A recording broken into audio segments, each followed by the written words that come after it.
Hello বন্ধুরা, সবাই কেমন আছেন? আশা করি সবাই ভালো আছেন আর আমরাও ভালো আছি।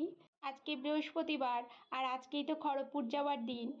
তাই সকাল থেকে অনেক কাজ ছিল।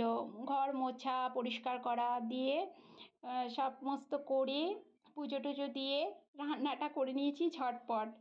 আর কিছু কিছু গুছানোগুলো সব কমপ্লিট হয়ে গেছে। এখন ওই দুপুর 3টের মতন বাজে, আমাদের খাওয়া দাওয়াও হয়ে গেছে। আর এখন 7টা বাজে, আমরা একদম ভাত খেয়ে বেরিয়েছি।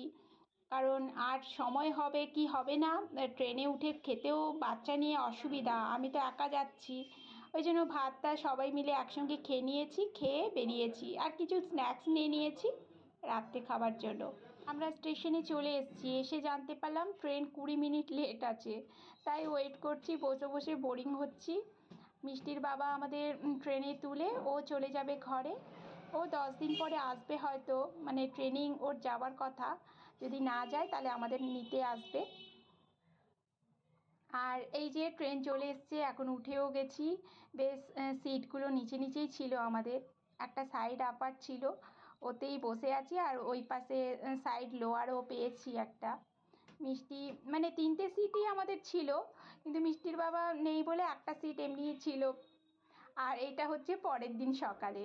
আমাদের ঘুম ভালোই হয়েছে, ঘুমিয়েও গেছিলাম। আর মিষ্টি এখন অনেকগুলো ফ্রেন্ড জোগাড় করে নিয়েছে, ও খেলছে।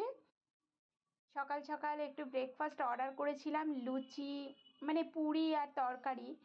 এত মানে ঝাল ছিল, সেটা মিষ্টি তো খেতে পারলো না, লাস্টে আমাকেই খেতে হচ্ছে। মানে খুব ঝাল ছিল, বললে না ট্রেনের খাবার একদম বেকার বলতে গেলে। আমার তো একদম পছন্দ না, মিষ্টির জন্য নিয়েছিলাম আর খেতে হলো আমাকে। কিছু করার নেই, এখন নিয়ে নেওয়া হয়েছে, খাওয়াও হয়ে গেল। আর কিছুক্ষণের মধ্যেই মানে খড়গপুর পৌঁছে যাব। এখন কাছাকাছি চলে এসেছি।